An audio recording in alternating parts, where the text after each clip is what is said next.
انت هي كانت افتكرت اللي كانت بتطلع في الاعلان بتاع لا انا كان مش بحب الشيشه عشان اهلي طبعا، انتوا عارفين ان انا مش بشرب.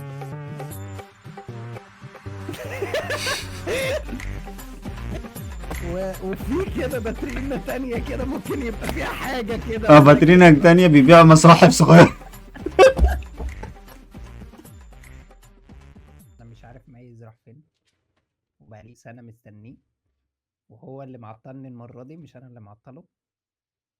أنا عارف إن هو ممكن يقص في المونتاج الكلام دوت، بس أنا بقى يعني سايبه كده بمزاجي. طب إيه طيب يا عم ميز، يا عم ميز، يا عم ميز، جاي. جاي. يا هلا يا هلا يا هلا يا هلا. يلا حبيبي تعالى يا بابا، تعالى ورانا شغل يا بابا. يلا، يلا يا حبيبي. مساء الخير يا حبيبي، مساء الخير. مساء النور. مساء النور. ايه الاخبار؟ ومعاكم زي الفل يا بيه. راديو اف انا ام. فاكر انت في ناس صح بتتكلم كده قوي، اللي هو بالراحه اه قوي. ده دي الفيديوهات اللي هي راحة نفسية على التيك توك دي. اللي هي الراحه النفسيه. آه. ايوه يا اسطى، حاجات غريبه قوي كده صح. ما اعرفش، بحس ان انا فعلا بنام مع الفيديوهات دي لما بتيجي قدامي كده وانا بسكرول. في ايه؟ لا انا ما بنامش مع الحاجات ديت، ما اعرفهاش انا الحاجات ديت ومش بتاخدني في عايز حتة اعرف. كده، مش عايزة، مش المهم. انا مش المهم. عايز اروح فيها. المهم. مساء الخير يا جماعه، حلقه جديده من البودكاست الجميل بتاعكم. تمام.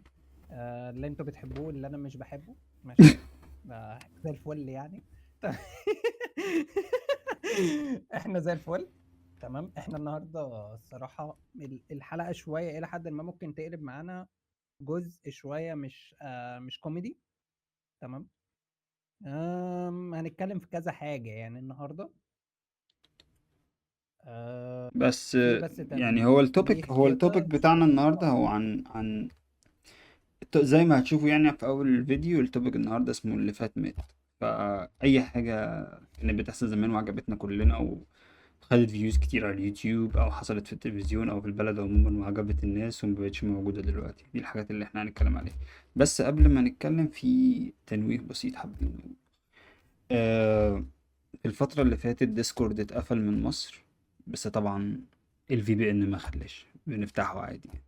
بس السؤال هنا، هو عادي جدا. اتقفل ليه؟ هو اتقفل عشان في شوية حاجات كده حصلت على سيرفر. هو مش سيرفر بالظبط يعني، لان هو موجود على فيسبوك موجود على ويب سايت لوحده، وموجود برضو على ديسكورد. السيرفر اسمه جينزي 2002، ده الاسم اللي بيشدوا منه. والصفحة بتاعتهم على الفيس اسمها نفس الكلام. جوه الصفحة دي في حاجات انا مش حابب ان انا اذكرها على البودكاست، بس فكر مش حلو، فكر متطرف شوية بيخطط لحاجات مش حابين نخش في تفاصيلها، بس بيخطط لحاجات مش كويسة. فلو حد كبير سنا وعندك اولاد عندهم ديسكورد او بيخشوا على الفيسبوك الكلام ده، حذرهم من الكلام ده. مش معنى ان هو جينزي 2002 يبقى ليهم. جوه في حاجات تانية، وجوه اصلا مفيش حد من جينزي اصلا، كله مم. كله كبار. كبار كله سنا. كبار مش وسنا بنتكلم على تسعينات، احنا بنتكلم كبار سنا ومش كلهم مصريين. تمام. وتفكير تفكير غريب قوي، عقيم تفكير حرفيا. عقيم. احنا دخلنا مم. السيرفر ده وشفنا ايه اللي بيتقال جوه. انا عن نفسي بكل صراحة انا دخلت شتمتهم ومشيت. وانا كنت تمام. شاهد على الكلام دوت عشان انا اه. كنت بتفرج معاه على الستريم. تمام. انا عن نفسي انا عملت كده. فبس حابين نقول تنويه ده او التحذير ده. لو عندك ابن حذره من الكلام ده. لو انت نفسك عندك ديسكورد خلي بالك، بلاش تخش الكلام ده، يعني كان في واحد صاحبنا هيتهكر بكل الاكونتات بتاعته بسببهم. ده فخلي حقيقي. بالكم. يلا نبدأ. يلا يا باشا. يلا. طيب زي ما احنا قلنا ان احنا الحلقه النهارده التوبيك بتاعتنا عن اللي فات مات. ماشي. اللي فات مات دوت ده حاجات كتير قوي يعني حاجات كتير قوي حصلت وحاجات عدت عليها الزمن. وزي ما بنقول كده عدى عليها التراب يعني حرفيا. اترمت. بس كانت مشهورة وكانت حلوة جدا وكانت في الوقت بتاعها كانت حلوة جدا. حقيقي. يعني مثلا ممكن انتوا تفتكروا الموضوع دوت، وميز ممكن يفتكر الموضوع دوت اكتر. فاكر انت ميز صفحة الفيسبوك اللي كانت بتاعت يا صاحبي؟ اه، فاكرها. الصفحة كنت ديت بحبها قوي. الصفحة ديت الصفحة ديت يا باشا، انت تدخل تلاقي نفسك فيها بتتكلم مع صاحبك حرفيا. ده حقيقي. هو عارف انت عايز ايه. ما افتكرش ناس هو كتير قوي عارف انت. من الجيل الجديد عارف يا صاحبي. ما افتكرش. الصفحة ديت في 2014، على ما اتذكر 2014 كانت مدعكة فيها. حقيقي. وكانت بتنزل حاجات جامدة جدا. ده حقيقي، انا فاكر. فعلى ما اظن 2014 هو في الرينج دوت، انا مش فاكر متذكر بالظبط، بس هو غالبا في الرينج دوت 2014 2015 2013 في الحدود ديت يعني. مهم. تمام. هي بعد الثورة بتاعت 2000 2011. مم. كانت بعد الثورة، صح كده ولا انا متهيألي؟ صح. هي بدأت بعد قبل الثورة. الثورة، وبعد الثورة كانت لا بس في هي أعلى حاجة اعلى ليها. بعد الثورة. يعني اعلى بعد الثورة. يعني كانت في التوب بتاعها، في البرايم بتاعها كانت بعد الثورة. بعد الثورة. كانت بعد الثورة، بس وبعد أنا كده كنت بحب اترمت. الميمز بتاعتها جدا. أنا كنت بحب اه الميمز بتاعتها جدا. والوش بتاعه الوش كانوا عاملينه جامد جدا. اه، اللوجو الوش. بتاعه عايز أقول كان جامد لك، جدا. أنا يعني واحد، ودي هبقى أحطها برضو. مم. أنا فاكر إن طلع حد لقى وش صاحبي الحقيقي. اه ده حقيقي. بنفس انا لقيته على الضحكة، فكرة بنفس برضك. ونزلوها في ونزلوها الصفحة. نزلوها في الصفحة. بس حرفيا هم تقريبا من أوائل الناس اللي كانت بتكريت ميمز. امم تمام، دلوقتي بقى كله يعني بيكري دلوقتي. ال AI ما خلاش يا صاحبي، لا، هو معلش مش حكاية يعني. ايه، يعني مش حكاية ايه، بس كله فعلا عارف انت. يعني عادي، يعني ممكن ناخد صورتنا دي ونكتب عليها ميم. فاللي امم هو ده في لعبة دلوقتي بتقول لك اعمل الميم، وبتجيب اعمل لك الصورة ميم. واعمل اعمل الميم الميم بالظبط. اعمل الميم بتاعك بس بصراحة يا صاحبي، من الحاجات اللي أنا كنت فعلا بحبها، كنت أحب إن أنا أقعد أشوف كل حاجة، كانت بتضحكني جدا ساعتها. بس عايز أقول لك كانت إن هي ساعتها ودلوقتي. كانت موجودة وخدت وقتها، وفعلا كانت حلوة. امم بس ما افتكرش إنها لو نزل دلوقتي هتضحك. لا، ما افتكرش. احنا دلوقتي ما بقيناش بنضحك زي الاول. ده حقيقي. او ممكن حاجات القليلة او الفضايح بمعنى اصح هي اللي بقت بتضحك اكتر. فضايح. صح ولا غلط؟ للأسف بس. بس للأسف ما مش هنتكلم في النقطة ديت، احنا إن ملناش دعوة بالموضوع دوت. الناس ما بتصدق بس تمسك فيه. لا بس مؤاخذة. الحمد لله. اكيد. البطة الكيوت هنا. هنمنتج في الكلام ده. ماشي. المهم المهم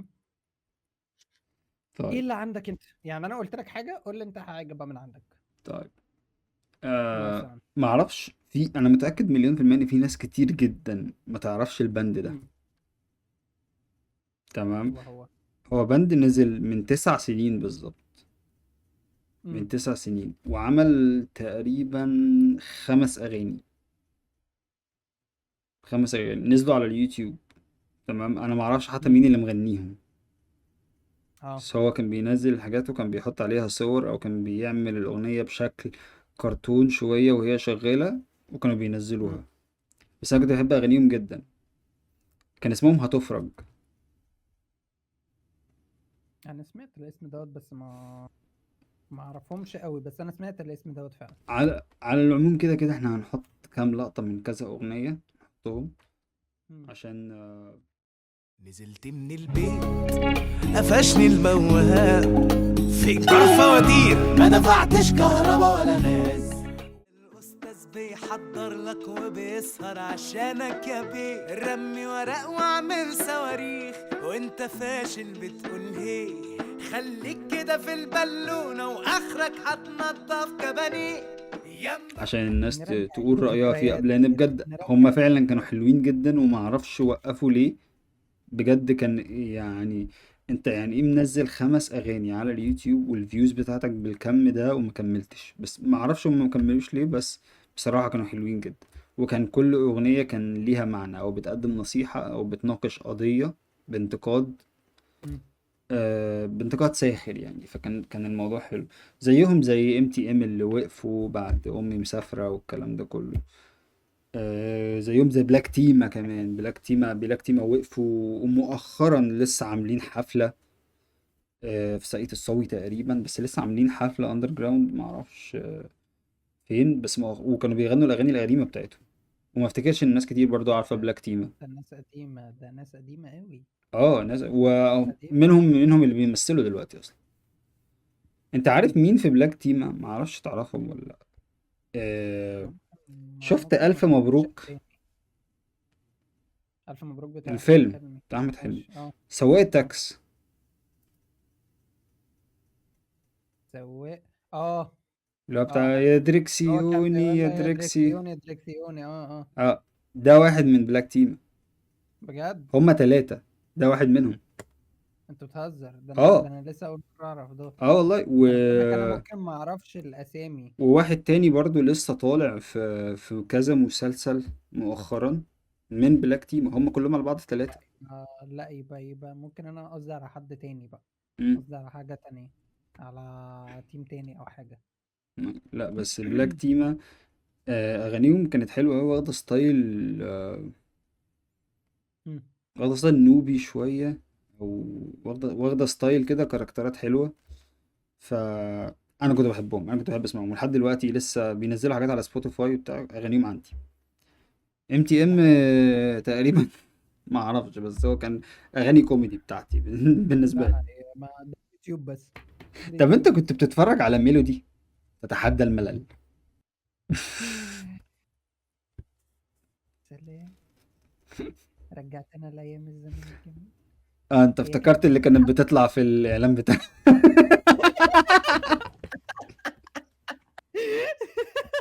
هي كانت بتتحدى الملل الصراحة.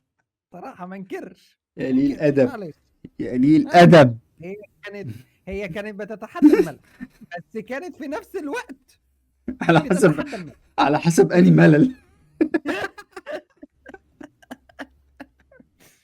يا جماعة الملل نوعين: ملل نفسي بس وملل بس جسدي. بس بس بس. بس اسكت.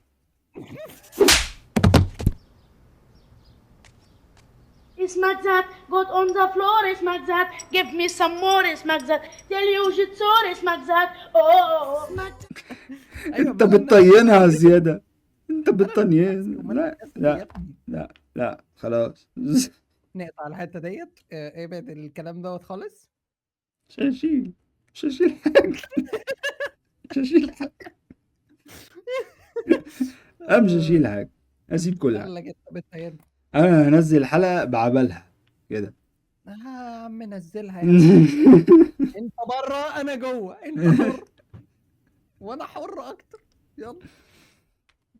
يعني طيب. حاجه برضو. عندك انت حاجه عايز تقولها؟ اما الصراحه لا، يعني هو حاجات برضك على اليوتيوب بقى. يعني ايه في برضك حاجات على اليوتيوب. مش عارف انت تعرفها ولا لا. ايه مين؟ كان في زي برنامج كده بتاع شلة صحاب كده جمال، بيعملوا تحديات. مش عارف انت تعرفهم ولا لا، اسمهم المميزون. ده كان على اليوتيوب؟ ده لا ده ما يوتيوب. كانش على اليوتيوب ده اصلا. ده كان على اليوتيوب، انا كنت ده كان بتابعه على بينزل في اليوتيوب. بس ده كان بينزل في التلفزيون انا ما كمان. شفتوش على التلفزيون ولا مره الصراحه. ده اللي هو بس هو انا بتاع كنت بتابعه. مكاوي مكاوي وكذا حد واحمد تاني ومش كده. عارف محمد حاجه كده. مم. تمام. كان اتنين محمد، مع محمد مكاوي. تمام. وواحد تاني مش عارف محمد مكاوي غالبا. الاسامي برضك بتلخبط فيها قوي، ده في اي احنا حاجه على بننسى فكره. الاسامي اول ما نفتح الكاميرا. ننسى تمام. اسامي في حاجات غريبه قوي. المهم. لا بس هما كانوا لزاز برضه، كانوا كانوا رخم لذاذ جدا، شوية في حاجات معينة، بس كانوا لزاز وبالذات شوية. بالذات اللي كان بيعاقبهم، وبالذات اللي هو اه الواد التاني اللي هو كان لابس نظاره مع اللي هو بيعاقبهم. كان غلبان غلب يا جدع. جامد جدا. الواد الرفيع ده غلبان قوي. اه. مش فاكر اسمه ده برضه. لوحده كده. ده هو لوحده كل كده، واحد ده فيهم قاعد دلوقتي في اللي لوحده. مكمل في التمثيل، والباقي تقريبا كله مكمل كونتنت كريتنج. مكاوي كمل في التمثيل، يعني ده اللي انا اعرفه. لا ده مش اللي انا مكمل، شفته في واحد تاني اللي هو كان في بدقن ده. مكاوي كمل في اسمه التمثيل ايه؟ وشفته. فيديوهات كده مش سيبك انا مش من فاكر الاسامي اساميهم، عشان احنا انا مش مش فاكر هنفتكر، اساميهم، مش مش هنفتكر. فاكر اساميهم. انا عارف ان احنا مش بس هنفتكر. لا كانت حاجه لذيذه برضو، ما اعرفش ما كملوش فيها ليه. حاجه لذيذه جدا، بس انا كانت مش عارف ليه ما لذيذه. كملوش. وحلقاتهم كانت بتجيب، يعني ما شاء الله عليهم، كانوا بيجيبوا مم. جدا. طب تعالى وعلى نطلع من فكره اليوتيوب برضه. شويه. تعالى قول نطلع من اليوتيوب شويه. ايه. فاكر اول لما الواتساب طلع وكل بقى عنده واتساب، فاكر اللي هي الحالة دي او الاستاتس اللي كنا بنكتبها، كان كل واحد بيكتب حكمة. يا باشا يا باشا، احنا لحد دلوقتي ال في جروبات بتتعمل مخصوص بس عشان خاطر الحاجات ديت. بجد والله. بامان. لحد دلوقتي. نعم. تمام. ما بقعدش على وبقينا الواتس. بنخترع اصلا حالات. تمام. انت جت فتره فعلا يعني، بس مش عارف ديت بقت لسه موجوده ولا لا. عشان انا مش بتابع اصلا، يعني انا بطلت اصلا امسك الواتساب دوت اتابع معاه اي حاجه على فكره. مم. بس بطلت يعني. انا مؤخرا بقيت آه. استعمله. يعني انا اول لما بدأت في الشركة اللي انا فيها دلوقتي دي، عاملين جروب على مم. الواتس وجروب مش عارف ايه من الشركة الام. مم. على الواتس برضو، وانا اهلي عملوا جروب على الواتس معرفش ليه. فبقيت افتحه كل يوم لدرجة ان انا بجد بقيت انا بتخنق منه اصلا. واكتشفت ان انا في ناس معاها ارقامي معرفش ليه. يا و... اسطى يا اسطى، سيبك من كل دوت. هو بجد بجد بجد الجروبات اللي بتتعمل كلها جروبات عيله. ده حقيقي. يعني ده اللي فعلا تلاقيها توكسيك. واحنا الجروب بتاع البودكاست على الواتس. الجروب بتاع البودكاست على الواتس بقى. معرفش ليه عملناه على الواتس. معرفش. بس لا بجد بامانه، يعني انا ما مش فاهم في ايه، بس هو حاجات جدا طب انت ملخبطه كنت وحاجات من محبي كده. الجرايد؟ جرايد. امم. لا. انسى. بجد والله. ما بحبش القرايه، والله ما لا بحبش سيبك من القرايه والله. القرايه، انا ما كنتش بقرا الجرايد. انت عارف انا كنت بعمل لا، ايه في الجرايد؟ انا كنت بجيبها عشان سودوكو. والله وانا كمان يا اسطى. بس سودوكو هي سودوكو بس. والكلمات المتقاطعة والكلام ده كلمات كنت. المتقاطعه. اه. امم. انت عارف يعني هي لسه بتتباع ولسه في ناس بس قليل امم. جدا جدا جدا، وغالبا في السن الكبير احنا بنتكلم يعني اللي بيشتري جرايد.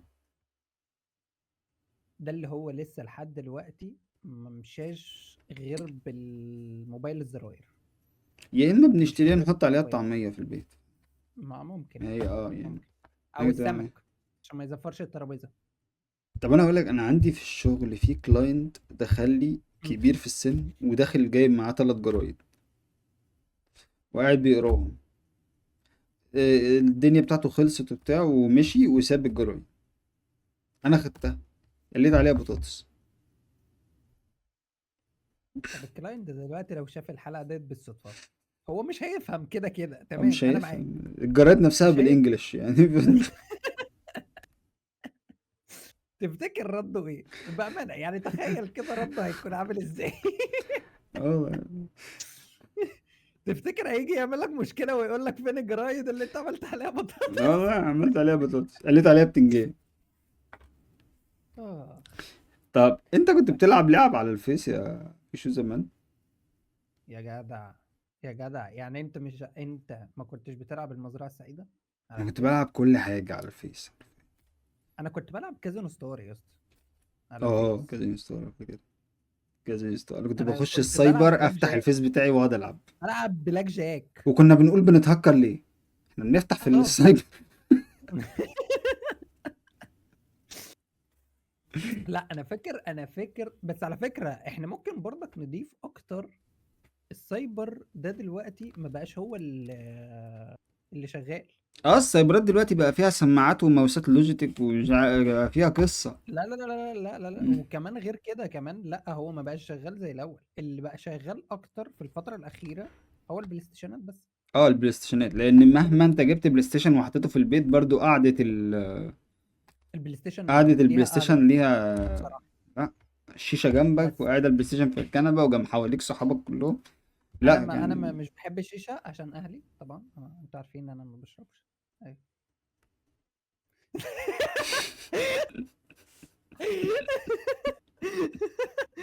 ايه يا اسطى البصه ديت لاهلك في ايه؟ في ايه يا شوي اسطى؟ محترم جدا جدا جدا جدا، بيعملش حاجة غلط. ربنا يخليك يا صاحبي، هم دول الصحاب اللي بيطبلوا لبعض. هو عامل مشروع في الشارع اللي وراكو، بيبيع صليب صغير كده، تمام. ايه يا اسطى؟ لا متدين لا مش جدا، هينفع، لا مش هينفع. متدين جدا جدا، ما بيعملش اي حاجة غلط. خالص خالص. وفي كده باترينا تانية كده ممكن يبقى فيها حاجة كده اه، ولكن فاترينك ما تانية بيبيع مصاحف صغيرة.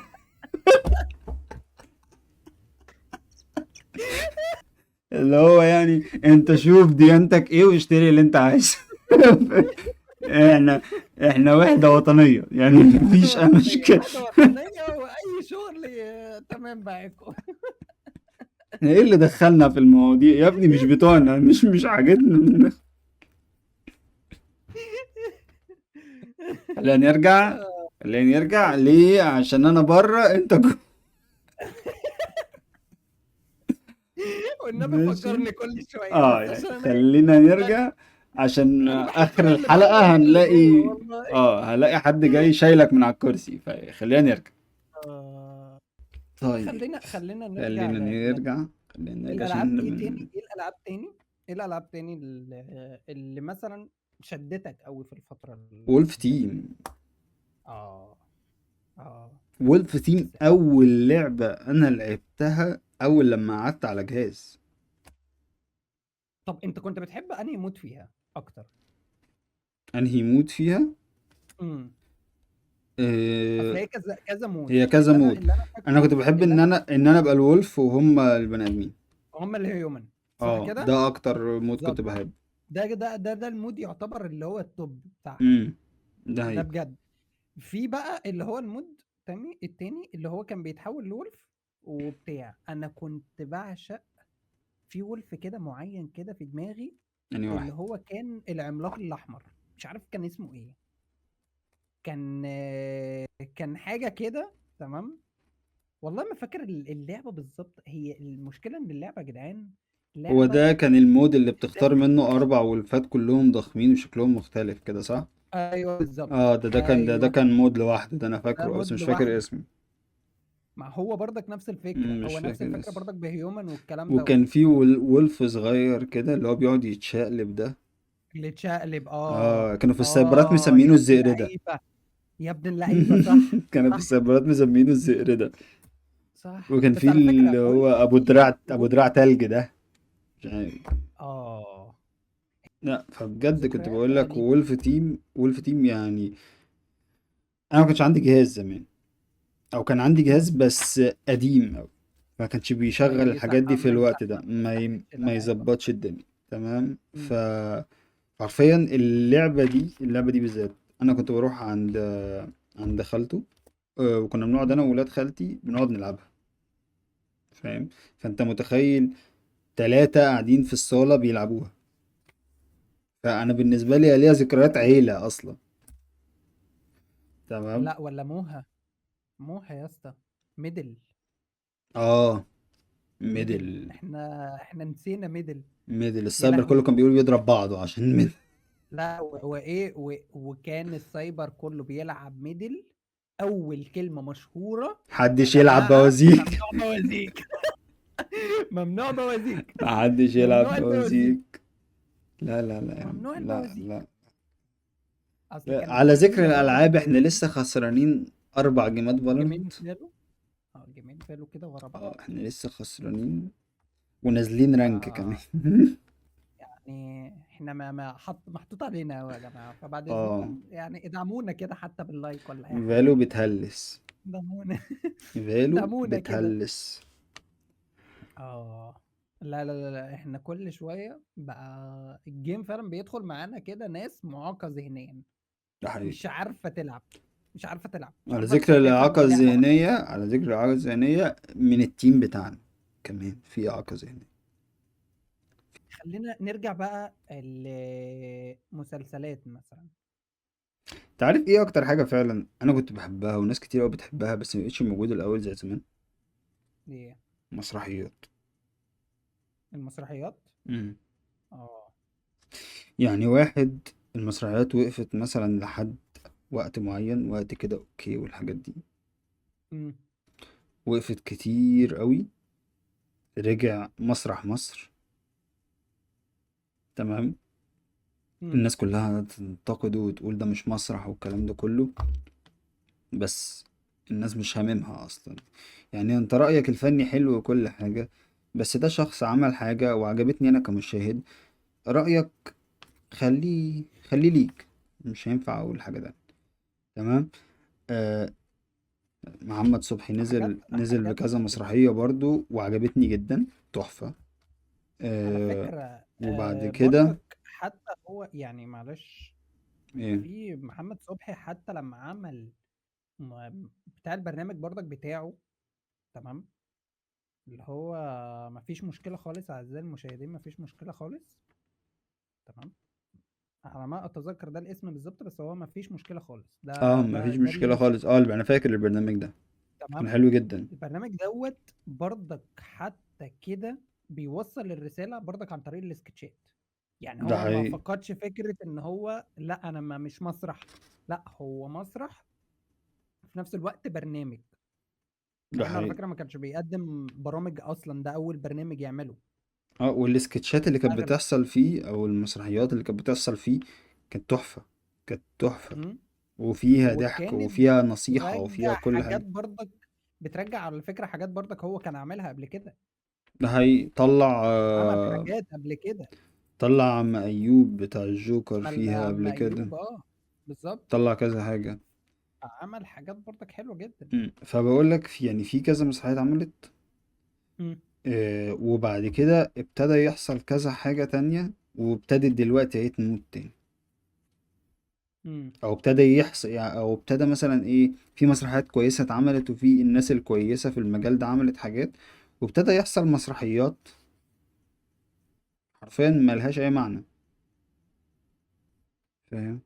ديت هرجع اقول لك تاني، يعني انا شايفها كتابة سيناريو ومخرج، ده بالنسبة للمسرح، دي من امم. وجهة نظري. هو كتابة سيناريو كويس، والمخرج كويس فعلا فاهم في الاخراج بتاع المسرح، وازاي بيجيب الممثل اللي بيأدي الدور دوت. ديت النقطة ديت الصراحة لو هنتكلم في الصح، دي محمد صبحي ده حقيقي. بصراحة، ده حقيقي. تمام. علشان هو أغلبية المسرحيات هو اللي بيخرجها، تمام. في جزء برضك هو بيعدل في الكتابة، وممكن يكون هو اللي كاتب. مهم. صح دوت ولا غلط؟ عشان انا ما اقولش حاجة غلط، انا في حاجات ممكن تقع مني. والله هو على حد علمي هو الفعلا اللي بيخرج مسرحياته.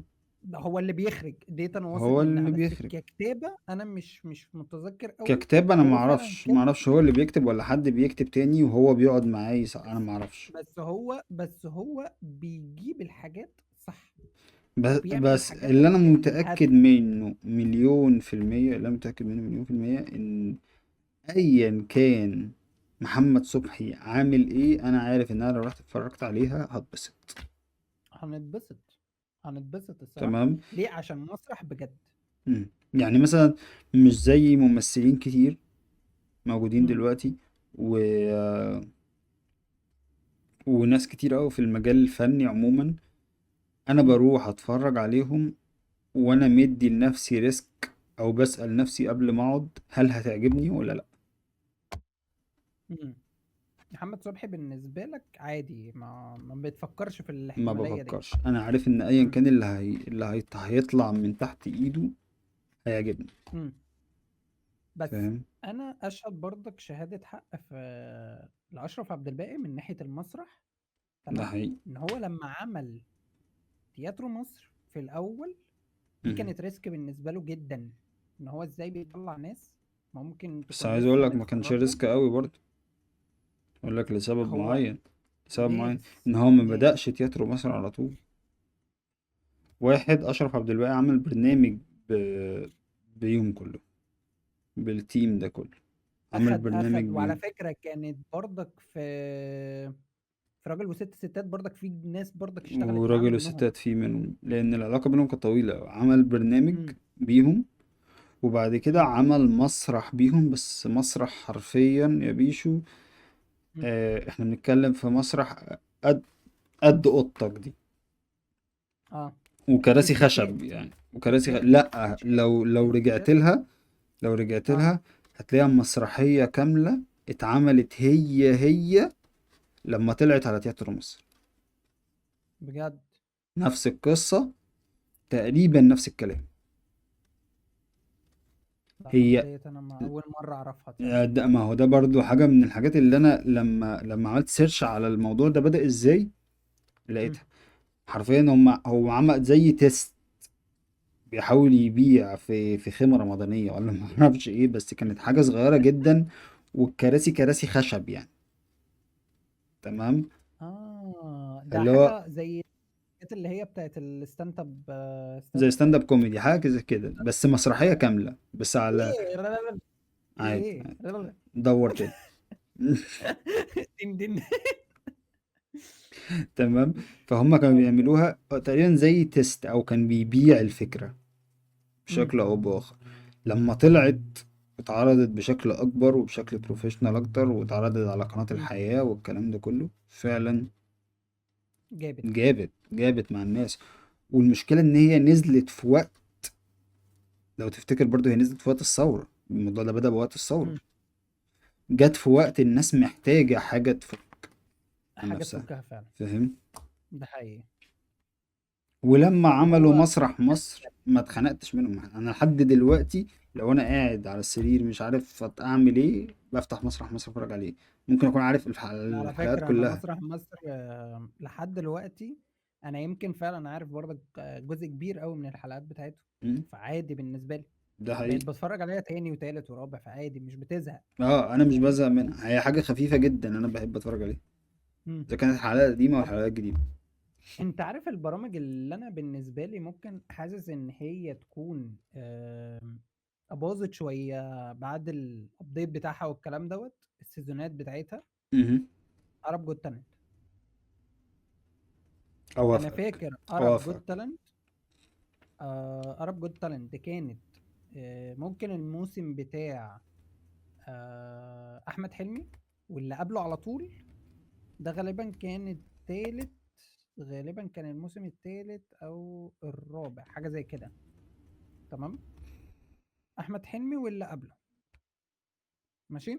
هما دول الموسمين اللي ممكن كانوا مظبوطين وكانوا كويسين جدا والناس اللي فيها حتى كمان كان فعلا يستاهلوا ان هم فعلا يبقوا كده. مش مهم. اللي هو اي حاجه. مهم. انا فاهمني اوافقك المواهب بصراحة. فعلا كانت مواهب. انا اوافقك لان انا لما اتفرجت على ارب جوت، انا اتفرجت على الموسم بتاع احمد حلمي والموسم اللي قبله بس. بس فاللي هم يعني لا في كذا حاجه كده برضك ماتت بالنسبه حاليا للموضوع ده الموسم اللي لسه معمول ده تقريبا باسم يوسف انا فيه. اه بس ما يعني بذكر باسم يوسف البرنامج البرنامج ده مات.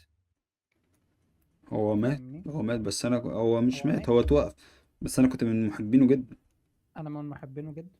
اه، يعني انا بالنسبة لي اي حاجة ده بتتكلم جه وقت بصراحة. جه وقت الجماعة وجه وقت الدنيا ديت كلها والثورة وحاجة ديت برضك كان الناس بتنتقده علشان خاطر انت ازاي طالع بتستخف بالبلد والكلام ده. مش هندخل في السكة ديت بس هو كان بيحاول يفك كوميديا. تمام. وبيهدي الناس في ناس كانت بتتقبل جدا وفي ناس اصلا كانت بتقعد مستنية البرنامج ان هو يطلع ان يا هو عم هقول لك يشتغل. على حاجة، باسم يوسف انا نفسي. باسم يوسف اول لما طلع في الوقت ده، مم. في ناس كتير قعدت تشتم فيه. اتفرج عليه ده حقيقي. من سنة، الناس كلها بتشكر فيه على اللي عمله في الموقف بتاع القضية الفلسطينية. مم. فاهم. فأنا لما رد على بالنسبة لي، الراجل التاني. انا بالنسبة لي اي حد بيشتم لمجرد ان هو يشتم، او اي حد بيكره لمجرد الكره، او بيحب لمجرد ان هو عجبك، انت بتشوف نص الصورة، انت مش فاهم حاجة. فلو مش فاهم حاجة ما تقولش، ما تتكلمش. مم. يعني خلي لسانك في بقك احسن، يا ريت يعني. انا حاسك بتوجه رسائل كتير قوي للناس انت تعرفها. اه، للناس انا اعرفها والناس ما اعرفهاش بصراحة. لو مش عارف انت بتقول ايه ما تتكلمش. لو الكلمة اللي هتطلع من بقك مش حلوة ما تقولهاش، اسكت. السكوت مم. حلو. انا واحد ما بحبش فكرة ان انت الصداع. ما انا تعرفش واحد ما بحبش الصداع ما بجد. تعرفش ما تعرفش ديت، يعني اللي بيقول لك ما اعرفش ده، بص بيني وبينك ده تشيله فوق راسك الصراحة. قليل قوي اللي تلاقيه بيقول لك ما اعرفش. ده حقيقي. قليل جدا اللي ده تقول حقيقي كده. بالذات عندنا في مصر. كله بيفتي، كله بقى فاهم في كل حاجة، كله بقى عنده بيزنس، كله نفسه يبقى التوب لحد ما بقى العادي موضة. طيب. يا اسطى يا اسطى، المحل الصغير بتاعي هيتوقف، مش ناقص. بس مش ناقص. طيب، اه. في آخر الحلقة، قبل ما نقفل، حابب بس أقول كام حاجة. أنا عارف إن الحلقة دي مش هتبقى زي اللي فات، بنحاول نوريكوا أكتر كم من الهزار بتاعنا. بس في كام حاجة حصلت كده فقفلانة شوية.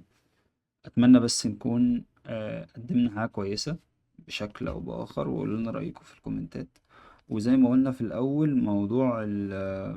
موضوع السيرفر أو الصفحة بتاعة الفيسبوك دي جنزي 2002. حاولوا تبعدوا عنها بأي شكل، لأن كانت سبب في ضرر حد من صحابنا يعني. فابعدوا عنها. ولو انت عندك أولاد عارف إن هم موجودين على ديسكورد، حذروهم من الصفحة دي لسلامتهم. تمام. وانا ما افتكرش ان هم يعملوا حاجة، بس الناس اللي جوه ناس مش متزنة عقليا يعني. دماغهم دماغهم غلط. تمام. وهم عاملينها اصلا عشان جنسي، علشان يستهدفوا الناس الصغيرة اكتر. بالظبط. تمام، العقل سهل ان هم يغسلوا دماغهم. تمام. آه. بس واكتبوا لنا في الكومنتات ايه رأيكم في الحلقة دي، وحابين الافكار الجاية للحلقات التانية ايه. متنسوش اللايك والشير والسبسكرايب عشان ده اللي بيخلينا نكمل. شكرا جدا، اشوفكم الحلقة الجديدة الجمعة الجاية. سلام.